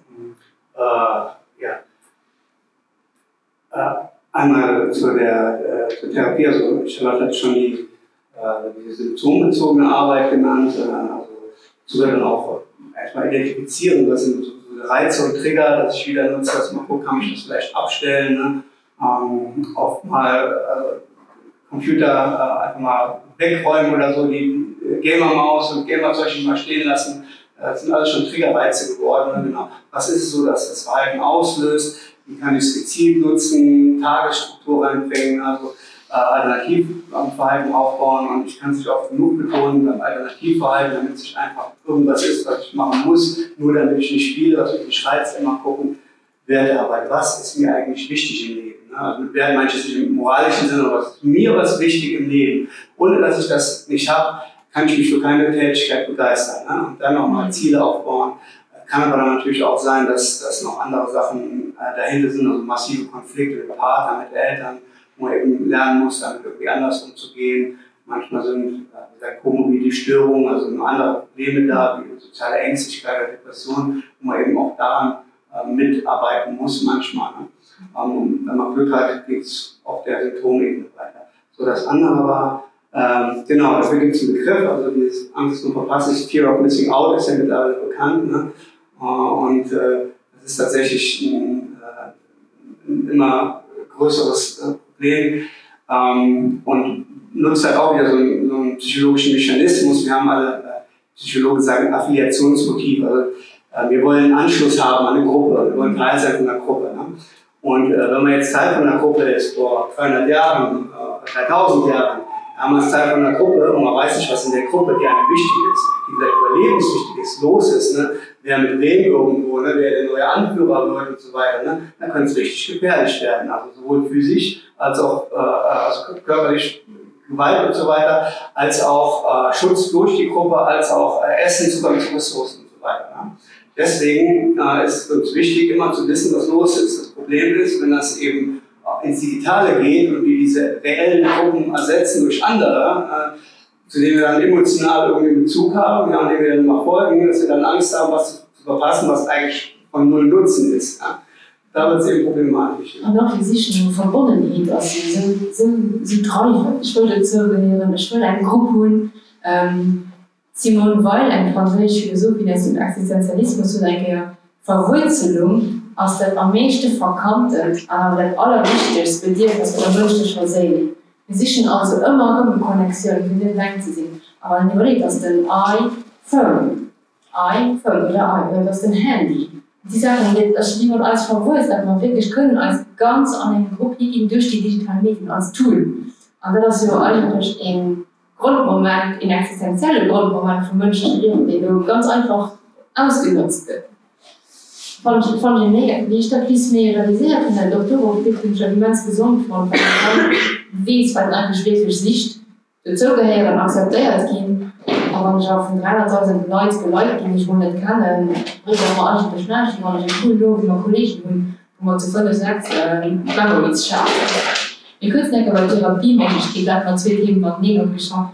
Ambulant, also die Gesprächstherapie, wir können aber auch eine stationäre Mensch steht, wo ich dann vielleicht ganz in das Setting rausgeholt bin. Auf wie sieht das davon aus? Die stationäre Therapie, aber wo geht das? Also wir machen natürlich nicht stationär. Da muss man schauen, wenn es ambulant nicht geht, schwere gerade auch kompletter Verlust von Tagesstrukturen. Und man kriegt es auch nicht hin, bei Jugendlichen mit den Eltern das irgendwie wieder zu etablieren. Da kann es schon indiziert sein, stationär was zu machen. Bei Kindern und Jugendlichen kommt da durchaus die Kinder- und Jugendliche Psychiatrie erstmal in Frage, aber wenn es spezifisch junge Erwachsene und die Mediensucht gibt, da gibt es schon spezialisierte Kliniken, mit denen wir zusammenarbeiten. Wir dann auch unterstützen, dass es mit dem Psychiater geklärt wird, dass die Überweisung stattfinden kann. Wir bereiten ein bisschen auch vor, machen die Nachbetreuung halt, ne, auch auch 8 Wochen, 6 Wochen, 8 Wochen irgendwo heißt nicht, dann Personal in Ordnung ist, dann muss man das, was man da mitgenommen hat, für sich entdeckt hat, noch in den Alltag integrieren, wenn man wieder zu Hause ist. Das heißt, auch das eine Nachbetreuung wichtig. Und die Kliniken sind am Ausland wahrscheinlich. Ich meine, sich hier steht an, die durch Adresse gehen, Erfahrungsberichte beginnen. Ja, die sind also bei der Kinder- und Jugendpsychiatrie will man mit Kirchwerken zusammenarbeiten, aber bei den Erwachsenen, also es gibt es gehört eine Menge dazu und viele Jahre Aufbauarbeit und Spezialisierung und da spielt zum Beispiel auch Gruppentherapie eine wichtige Rolle, wo man homogene Gruppen haben und wir müssen genug sein mit dem gleichen Problem. Man kann nicht einen 17-jährigen Gamer und einen 50-jährigen Glücksspieler, also andere Persönlichkeiten zusammenwerfen in der Gruppe. Das funktioniert einfach nicht. Ne? Und also zum einen wäre es ein Riesenproblem, das in Luxemburg erst aufzubauen. Zum anderen haben wir die Anonymitätsfrage immer. Wir haben das so über die Spieler zum Beispiel, wo uns gesagt hat, anschließend zu dem Psychiater Neistiftender, dass ich bei hier das schlecht bin, der Neistiftender wissen, weil irgendjemand kennt jemanden, der bei der CNS arbeitet und so weiter. Ne? Genau. Diese Anonymitätsbedürfnisse spielen auch eine Rolle. Deswegen also die Spezialisierung, die ganzen strukturellen Bedingungen. Französischsprache ist tatsächlich ein Problem, da sind wir noch am Suchen, weil die Franzosen auch ein bisschen hinten an sind. In Deutschland gibt es ganz gute Strukturen, englischsprachige haben wir und so weiter. Also da haben wir auf jeden Fall Leute, die wir zusammenarbeiten, das auch relativ reibungslos klappt mit der Vermittlung. Wenn den können wir den Job nur betreuen, ne? Weil die Darstellung viel bringt, weil ich nur mal das Setting können, dann wird es schwierig. Stich für Trick voll gut, wie du Erkenntnisse, wie viele Leute zu mir nur aber mal die nicht gepackt. Ich glaube, das ist beim Gaming und Social Media Disorder erst recht nicht gut erforscht, aber wenn ich jetzt mal gucke, sind beim Glücksspielsucht ist ähnlich wie bei anderen Süchten. 50%, manchmal 2/3, die wieder rückfällig werden, aber rückfällig heißt ja nicht, also das ist auch für die Idee, rückfällig, hat alles nichts gebracht, ne? Es ist mehr dieses, der Weg nach oben, der geht halt so, ne? Genau, und das gehört ein bisschen dazu und da ist es ganz wichtig, halt auch mit dem Klienten darüber im Klaren zu sein, was bedeutet das, wenn es mal nicht klappt. Ne? Heißt es jetzt, ich kann aufgeben, ich kann sowieso nicht ohne, oder heißt das nur, okay, Ehrenrunde, ne? Ich lerne mal was Neues. Und das ist bei allen Rückfallstatistiken auch so, je mehr du es versuchst, desto besser deine Chance. Ne? Also wenn es beim ersten Mal die Chance auch nur bei einem Drittel ist, ne, loszukommen, und dann macht man noch einen Anlauf und ist wieder ein Drittel und so weiter, summiert sich ja mit der Zeit die Chancen. Ne? Das ist ein schöner Message, auch, den auch am Schwarzwald gewissen kriegen. Wir sind immer direkt alles packen, direkt shiny, eben ja, der Macher sind. Ne? Nee, der Mensch funktioniert nicht so. An sich stark bewusst zu geben, wie wir funktionieren, weil das gestreift aus die beste Präventionsarbeit. Wir hatten den Punkt schon angesprochen, weil präventiv Hilfe kann vielleicht auf den Punkt bringen. Prävention nicht an die Handysucht zu kommen, für an eine digitale Hygiene zu kommen, die gesund ist.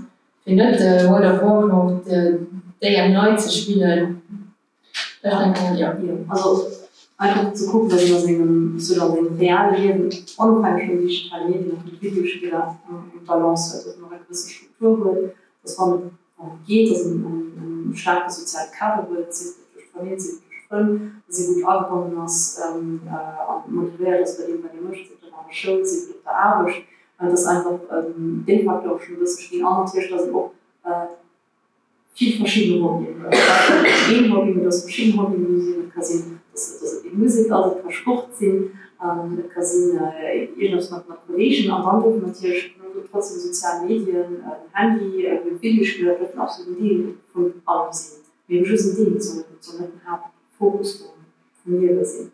Und dann eben auch noch selber überprägen, kann ich noch irgendwie gebe ich packen und dann irgendwie packen und Videospiele. Auch wenn das vielleicht ein bisschen von den bisschen gestresst ist, ein Parking aber das ist ganz gut sich. Und dann schon nicht, auch ich kann 10 Minuten umschulen, warum direkt bei meinem Handy gehen oder ich kann nicht, muss mir Mann tun will. Voilà, da kann man sich selber ein bisschen vorstellen, aus meinem Verhalten noch okay oder nicht. Und das macht mir zum Beispiel auch bei so der Arbeit so viele Leute, die sich Spaß machen, die suchen, schließen wirklich Probleme oder schließen wirklich eine Sucht oder nicht. Und einfach Beruhigung. Wo man einfach mal wissen, wo abgehen auswerte, weil wo sie auf der imaginären Skala an Konsumprodukte, also Cookie irgendwie du. Das einfach Leute, die sich noch vorstellen, das ist super. Also ich denke, jetzt gucke, wo es statt. Vielleicht noch ergänzen, also sozusagen, von dem, was kann man selbst machen. Dann ist ja mal die Frage, was können wir machen, was können Leute, die Prävention betreiben, machen. Ne? Ich denke, das Wichtigste ist, das immer und immer wieder zum Thema zu machen und die Balance zu halten zwischen Thematisieren und nicht wie eine gebrochene Schallplatte klingen. Und dass alle, die Prävention betreiben, auch eine Wertschätzung für das Gute haben müssen von Games und von Social Media und was das Internet alles uns bietet. Ne? Aber immer wieder thematisieren und das immer wieder in verschiedenen Kontexten, damit es einfach nicht nervt, auch schon wieder, sondern einfach in verschiedenen Kontexten, was bedeutet das hier für mich gerade, ne? Welche Ziele erreiche ich vielleicht dadurch jetzt nicht gerade, dass es immer wieder gemacht wird und reflektiert wird. Ne?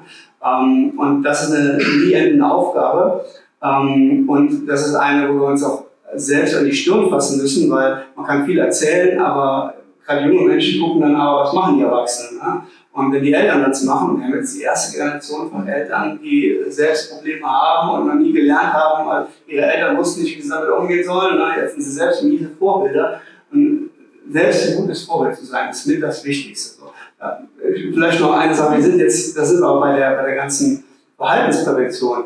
Und da sehe ich aber ein Problem, wenn wir das jetzt wieder individualisieren als Problem. Ne? Da sind wir wie im Burnout, wo klar ist, wir haben Arbeitsbedingungen, die sich verändert haben und wo Leute Probleme bekommen und denen dann alle in die Psychotherapie geschoben werden und dann gefälligst lernen sollen, besser mit allem umzugehen. Ja? Und das ist ja auch nicht richtig. Das heißt, wir brauchen auch neben der Verhaltensprävention Verhältnisprävention. Ne? Und das ist eine Riesenfrage und ein Riesenproblem. Also Regeln kann man schon mal machen, das kann man im Kleinen machen. Das ist wir alle gefragt, die Schule. Ne? Die sagen kann, okay, wir haben hier handyfreie Zonen, in der Familie das Abendessen, der handyfreie Sonntag, oder wenigstens mal einen Sonntagnachmittag oder irgendwas als Familie. Ne? Da können wir alle was tun. Ne? Die Frage ist, wie weit gehen wir damit? In dem Film, ich weiß nicht, ob es hier war oder vorher, oder woanders im Film, ich habe ihn mal angeschaut, die Doku, hieß es ja auch, ich will ja, ich kann aber nicht. Ne? Und wenn eben diese Kontrollverlust da und als Einzelne nicht mehr können, muss letztlich der Staat sagen, okay, wir müssen auch was unternehmen. Und das ist ein Riesenproblem. Weil das heißt ja, man würde Menschen in Möglichkeiten einschränken, irgendwie, vielleicht Möglichkeiten wegnehmen. Und für Menschen ist es viel schlimmer, wenn sie was weggenommen haben, was sie haben, als wenn sie was nicht kriegen, was vielleicht viel wichtiger für sie wäre. Ne? Das ist psychologisch aus einem verrückten Grund viel schlimmer. Ne? Und deswegen ist dieser Eingriff einmal wahrscheinlich gesellschaftlich unglaublich schwierig. Zum anderen würde es bedeuten, wenn man Spiele so gestaltet, dass man eben, gibt es eine schöne Anekdote von einem koreanischen Gaming-Designer, Adam Alter, Irresistible hat das Buch, der erzählt davon, ich kann es aus zweiter Hand, der hat super Reviews gekriegt, hat über Werbeeinnahmen $1 Million im Monat gekriegt. Ne? Und dann haben die Leute aber in den Reviews geschrieben, ich finde das Spiel super, aber ich kann einfach nicht mehr aufhören, ich habe echt Probleme damit, ich bin nicht mehr zur Arbeit gegangen. Da hat er so ein schlechtes Gewissen gehabt, viele Jahre her, dass er gesagt hat, entschuldigt Leute, das wollte ich nicht, ich freue mich, dass es euch gefällt, ich werde das nächsten Monat aus dem Play Store rausnehmen. Ja? Hat er dann getan, ich verspreche euch, ich mache ein Spiel, das weniger süchtig macht. Das Spiel hat natürlich nicht annähernd den Erfolg gehabt. Und dann sehen wir, was passiert. Und alles, was interessant ist auch ein gefährliches Stück. Ne? Das heißt, wenn wir eingreifen und Firmen was vorschreiben, nehmen wir ihnen ihre Möglichkeit, Profite zu machen. Da sind wir in so vielen Konflikten drin, dass wir einen langen Dialog haben müssen und immer wieder einen Dialog darüber haben müssen, was wir da als Gesellschaft machen. Denn wenn es Möglichkeiten gibt, werden die genutzt, eben ein Atombombe und allem Möglichen. Ne? Also wenn man einmal die Möglichkeit hat, was zu machen, dann nutzen wir es auch. Ne? Und da hängen wir insgesamt ethisch massiv hinterher mit den technologischen Möglichkeiten. Und da müssen wir Paycycle und notfalls das verlangsamen, was die Entwicklung betrifft. Also nur mal, das finde ich ein ganz wichtiger Punkt, der geht immer unter, aber bei Prävention denken wir mal an Verhaltensprävention. Wir müssen auch an Verhaltensprävention denken. Das ist systemisch an den gesellschaftlichen Problemen mit dem ganzen vielleicht 5G-Ausbau, wo alles muss mehr schnell nach mehr flexibel, also wirklich in so ein großes Problem wie in den allgesellschaftlichen Sprachraumfund, da wirklich, du musst eigentlich als Gesellschaft eine Erfahrung machen, aber wie das so gelegt gibt, ist natürlich ein großes Mysterium. Wie gesagt, das nicht just in dem Einzelnen, wir müssen das alle von den Konditionen leben und leben wollen. Schau, du wolltest noch etwas zum Thema Prävention. Ja, und zwar um medizinische Plan, also mein Partei, du hast viel und hast du schon überhaupt und jetzt. Und wo die Diagnose integriert mit den langen verhimmlischt. Voilà. Und die ist du sich nur machen an diese Schritt von dem Parkinson krank aus, das Risiko für Suchtverhalten eben wenigstens dem Mantel und Dopamin wie groß, dass viele Leute von ADHS wo auch die Dopamin-Meditationen. Voilà, und das tut mir nur leid getan, eigentlich tut mir nur als Familie, weil zusätzlich, also dass wir nicht mit dem Dopaminverlust über Parkinson, aber kommt nur am späten Stadium eben noch Demenz dabei kommen und so weiter. Und du als Familie waren mir nicht mit an Bild geholt ging, dass ich mir als wohl nicht bewusst, dass du sowieso Potenzial ganz, ja, also das ist ganz. Und ich meine, wenn wir das gewusst hatten, dann hatten wir auch die Ziele, ne, die Prioritäten, wo wir nicht übermerkt, ne, wir waren ja aggressiert, also wir tun das weg, ne, müssten wir mal das. Dann hatte man die wahrscheinlich auch anders interpretiert, dann anders abgeholt, und wir hätten nicht ergreifen. Und da gebe ich mir einfach auch Wünsche von der Medizin, dass du eine bessere Betreuung gewicht wird, wobei ich aber auch zu packen und so, dass du heute ganz viel Belastungen getan wird. Und mein Papa hat das wirklich schon sexualisiert und ich kann mir feststellen, dass das besser klappt. Wie auch eine Diagnose von ADHS, dass die dann ganz viel gesagt haben. Und nicht just halt, du willst dein Foto machen, was du Brett, wie dass die wirklich ganz viel Gesundheit haben. Dass du keine Angst spüren musst. Ja, auf jeden Fall, ich denke mal, das liegt auch einfach daran, dass Verhaltenssüchte lange nicht auf dem Schirm waren und jetzt durch Corona eben mit der Mediennutzung im allem eine Art ist, ne, also das Verhalten exzessiv entgleitet, ne, ist mir auf den Schirm gerückt. Vorher war es einfach nicht auf dem Schirm, weil es lang bekannt, dass Dopaminagonisten, die man eben gibt, bei Parkinson das Risiko erhöhen, aber Glücksspielsucht ist auch völlig bekannt. Und ich denke mal, das kommt so auch an. Und wir hoffen, dass wir vom ZEF aus dann auch ein bisschen verstärkt uns mit der medizinischen Versorgung vernetzen, um auf die Thematik aufmerksam zu machen. Also das auf jeden Fall. Und ich wollte noch zu deiner Situation sagen, mit den Social Media, ne? Dass euch das überhaupt aufgefallen ist später. Ne? Das ist immer das Problem. Social Media Disorder, das bleibt total unterm Schirm, weil die Gamer, die sieht man ja die schreien nur enthusiastisch und aber das ist eben eher die Frauen, auch die jungen Frauen, die sieht man überhaupt nicht. In jedem Fall auch ältere Menschen, die sonst vielleicht ein bisschen soziale Kontakte verloren gehen, ne? Aber es wird gar nicht gesehen. Das finde ich auch wichtig, dass man da ein bisschen sensibel für macht. Was macht das Kind die ganze Zeit? Vielleicht doch mal eine Weile die Nutzung begleiten in den ersten Jahren und auch mal auf die Nutzungszeiten gucken, ne? Und darüber reden, ne? Damit eben Social Media nicht wie in so einem Fall, es geht einfach unter, keiner weiß es und es geschieht so heimlich irgendwo nebenher und es fällt oft nicht auf, weil man eben keine 16 Stunden am Stück ein Spiel spielt, sondern es immer mal zwischendrin macht. Es addiert sich auf 4 Stunden, auf 6 Stunden, ne? Aber es fällt nicht auf und vieles im Leben geht halt lange gut, ne? Und deswegen merken es gar nicht. Ne? Das finde ich bei Social Media nochmal wichtig, ein bisschen mehr hingucken und bei Kindern und Jugendlichen mehr begleiten, bis eben eine verantwortliche Nutzung auch da ist. Wir sind dann auch so, weil es diese Prävention durchstellt, mit so einer Mediensucht, zu verraten. Von der Prävention selber haben Sie viel darüber gesprochen und auch wirklich sportlich angesetzt. Ein interessanter Punkt für mich ist wirklich auch, dass die Awareness politisch muss gesehen wird, für das auch wirklich Firmen zum Beispiel Publishers, die eben gerade viel von den Mechaniken, die gefährlich sind, probieren, der Vorsicht an den Spieler anzubauen, dass die begrenzt sind. Es ging an den letzten Jahren viel Gerichtsaffären, auch in anderes von den größten Publishers, die Electronic Arts, weil die zum Beispiel an dem ganz simplen Fußballspiel FIFA Und du unsere Karima Blickspielelement da dran, wo du kannst für realisieren, kriegst du dann Quarten, aber kriegst du die Spieler dran. Und da weißt du genau wie beim Blickspiel so minimal Chance für die Wahrheit bis zu gewonnen. Und du und dann lauter auch jung kann machen, einen Kreditkarte für den Älteren und dann tolle Summen ausgehen. Und du hast das Problem, der Drehung gegen soziale andere Bereiche, dass zum Beispiel alles, was Blickspiel als abgestuft wird, Richard Holstein zum Beispiel, an der Geld gemacht. Videospieler ging zwar lang mit Gesetzen und so extrem lang. Und du gesagt noch, dass die Publisher die Milliarden, die setzen sie alle Gerichtsaffären. Du hast die Jahre lang Riesenteil längst jetzt an nicht wirklich wenig durchgesagt haben, Vergleich zu Wirt genutzt wird. Und du musst politisch wirklich viel mehr Awareness schaffen, für dass du die richtig Gesetzesprojekte durchgesagt wird.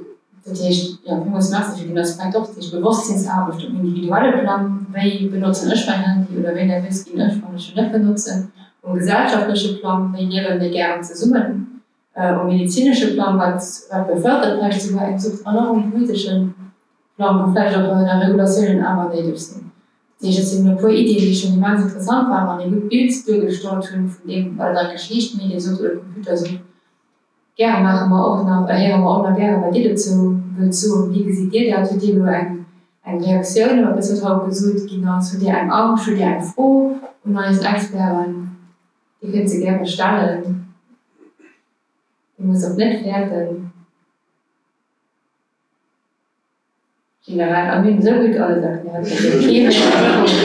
Macht die Kamera aus und fragt. Die geht wirklich, also die geht nicht von ihr schon filmen, die ist erst Stimme hören. Die Filme war also immer wichtig, weil die Hemmschwellen von dem Betroffen aus, um so in Uwe zu kommen, aber relativ fähig aus.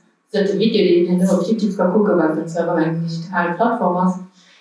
Aber vielleicht verschiedene Leute können helfen, sich mit dem Thema nicht lang zu spielen. Das Video wird nur der Bearbeitung auf unserer Homepage ewb.luze, wie Sie sehen. Wahrscheinlich mehr große Merci für die Erfahrungsberichte, für die fachkundige Expertise von euch allen, für die gute Reflexion. Du hast auch eine Chance. Voilà. Also ich schon nach hingekommen, weil ich auch von Ehe fuhr, in Fjord und es eben immer mehr geht mit iPad, Sachen gucken und dass sie sich besser auskennt wie ich selber, schon Zeiten limitiert. Mit geht aber und dann sieht sie mir auch schon das geändert und schon das gemacht, das so geht doch nicht, sonst weißt du das ja. Und ich spüre mich so relativ hilflos und es geht auch oben immer mehr lang. Das Forttun habe ich natürlich auch gemacht, mir dann versteckt die Menge Sachen auch, weil ihr seht, du verstockst das ja. So, dann geht so ein Kreislauf und oben es geht immer mehr lang. Dieses Edel, ich meine, ich muss ja an Schaukel, ja, und dazu geht es noch, dass ich halt auch berufstätig bin und wenn ich dann erst Unternehmen aus, das ist immer noch Medien. Und wenn ich dann oben nach Hause komme oder so, oder ich frage manchmal, was machen wir denn, dann heißt es auch vor, aus, da sitzen Sänger, guck mal, ja, das so, und schon auch, dass das noch intensiver geht. Und wenn ihr da manchmal guckt, dann sind das wirklich die Weekend 8 Stunden, das ist dann nicht. Ne? Das stimmt, ein Plattform oder ich bin gewandelt. Auch bei AFP ist auch so viel los, weil heute spezifisch für die Fall eine Beratungssitzung oder einfach weiter Informationen schwenken. Wir können gerne noch E-Mail-Adresse ausgespielt.lu oder zev.lu. Ja, zev.lu, genau. Das ist immer ein Punkt. Das ist dann egal, wie man ja, genau, also das ist wichtig, dass, also wir machen nicht Therapie, wir machen auch einfach älter, wo noch viel drunter, also wenn man so Zeit wird, ein eigenes Handy, wir können uns schaffen, da sind schon viel drum überlegt, wir können machen. Also Elternberatung ist wichtig, in dem von also habe ich gerne, also generell Tipps zu geben, als mich so zielführend, ne? Weil ich weiß, das ist immens schwer, ich muss sich verschiedene Sachen einfach versichern und ausprobieren und das negieren.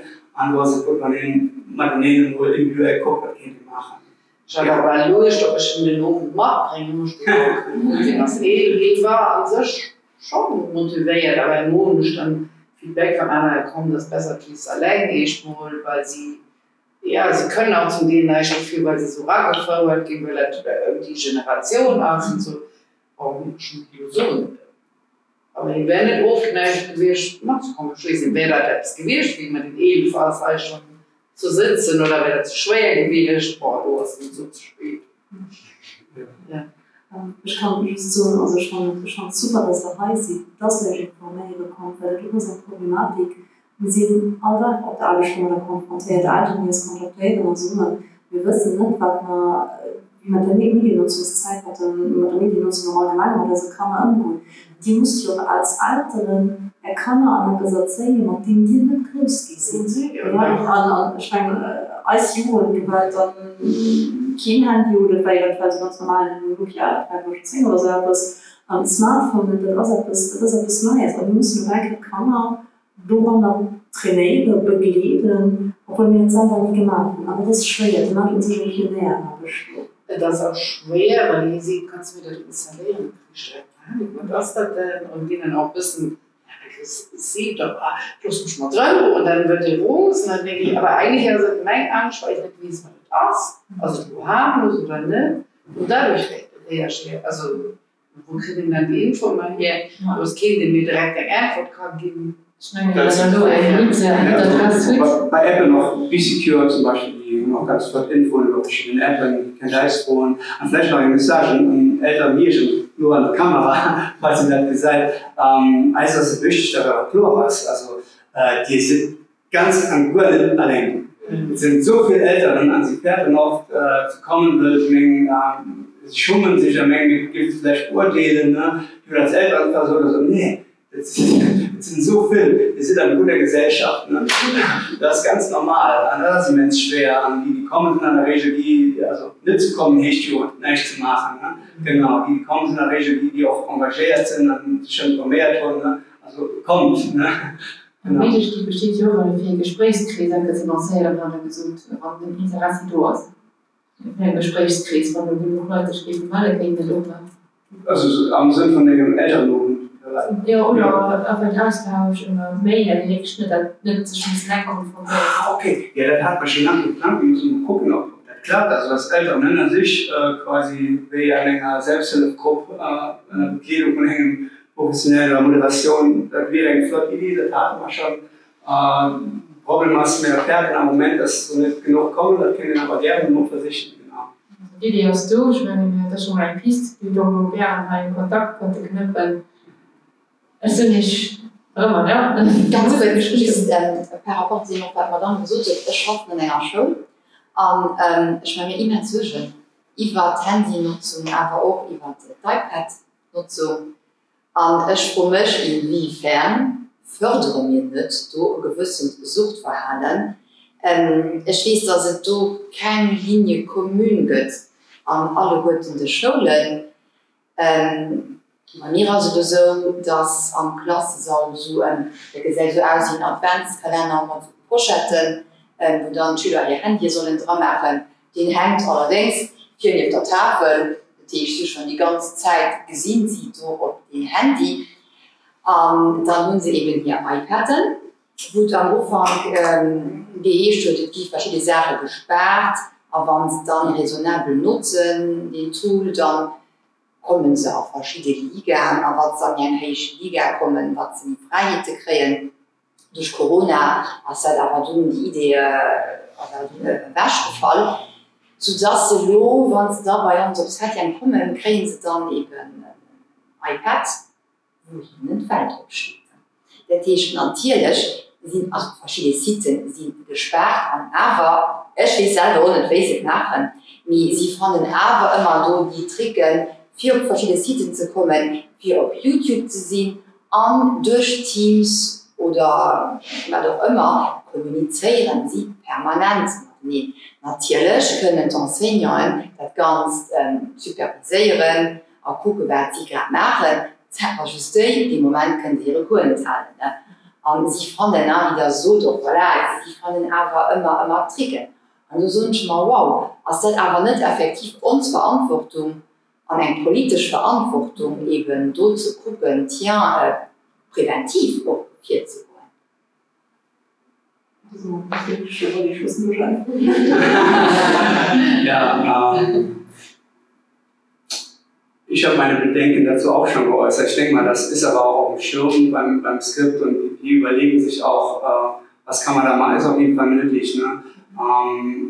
Ist klar, am Anfang will man halt die positiven Möglichkeiten nutzen, ne? Und dann merkt man, es klappt nicht alles so.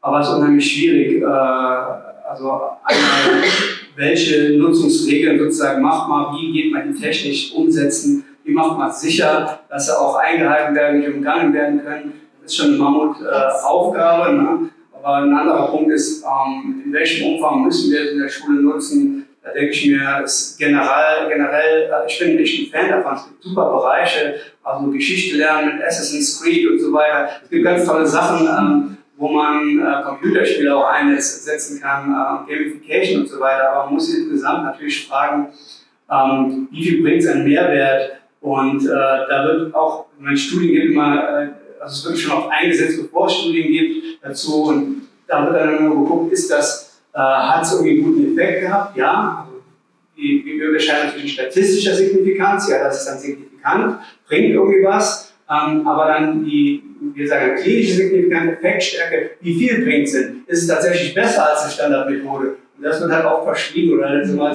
enorm viele Kosten und Aufwand, Leute einzuarbeiten, Lehrer einzuarbeiten. Und der Mehrwert ist so verschwindend gering, der praktische, den man hat. Ne? Da muss man schon mal genauer hingucken und ich denke, das dauert einfach noch einige Jahre, bis man dann seinen goldenen Weg gefunden hat. Aber grundsätzlich ist der Einsatz in der Schule schon sinnvoll und vor allen Dingen auch für die sich sonst vielleicht ein Gerät der Art nicht leisten können, dass irgendwie das ein bisschen gleichgeschaltet ist, gibt es schon Berechtigung dafür. Aber ich sehe, wie herausfordernd das ist, das so zu regulieren. Und da sind eine Menge Gedanken und eine Menge Ressourcen auch für erforderlich. Wir wissen zum Beispiel von unserer Arbeit, dass es in vielen Schulen wesentlich besser klappt, ne? Die eine gute technische Ausstattung, ein gutes Team haben, die einfach gute Informatiker haben, ne? Als in anderen Schulen. Das sind einfach Praxiserfahrungen, die wir jetzt haben im Gespräch mit Schulen. Ne? Ist eine Mammutaufgabe. Gute Plädoyer-Politik für die Politiker, die Videofleisch auch gucken, da muss mehr gemacht geben. Ich hoffe, die haben genauso viel guten Input wie mir heute. Wir haben gut diskutiert, ich hoffe, es hat euch gefallen. Gerne noch Feedback über E-Mail, wenn ich ein Hinweis habe, das auch halt info@eww.lu. Ich sage nicht immer, merci für das Kommen, für das Diskutieren, merci für den Ton, für die Kamera, für alles, für die Organisation. Und dann kommt mit ihm und geht auch noch viel mehr nachher wieder. Das ist auch mal so. Ich wünsche noch eine Nacht.